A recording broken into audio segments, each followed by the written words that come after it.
അതുപോലെ ഫുട്ബോളിൻ്റെ ആകൃതിയിൽ red, white, green തുടങ്ങിയ കളറുകൾ, യെല്ലോ തുടങ്ങിയ കളറെല്ലാം കൂടെ മിക്സായിട്ട് ഒരു ഫുട്ബോൾ പോലെ നിൽക്കുന്നത് കാണാം. ഇതാണ് അതിൻ്റെ വിത്ത്. ഇതിൽ നിന്നാണ് പൊടിച്ചു വരുന്നത്.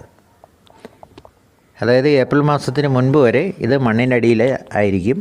അപ്പോൾ നമുക്ക് ഈ ചെടിയെ കാണാനേ കഴിയില്ല. അതിൻ്റെ തണ്ടോ ഒന്നും തന്നെ കാണാൻ പറ്റില്ല. ഏപ്രിൽ മാസം ആയി കഴിയുമ്പോൾ ഇത് പൊടിച്ച് അതിൻ്റെ തണ്ടായി അതിൽ പുഷ്പമായി ഇങ്ങനെ നിൽക്കുന്നത് കാണാം.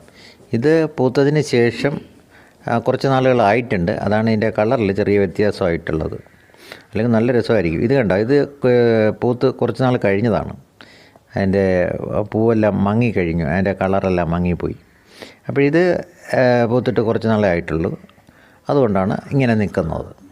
ഇത് ഏപ്രിൽ മാസം കഴിയുന്നതോടുകൂടി ഇത് അഴുകി ഇല്ലാതാകുന്നു.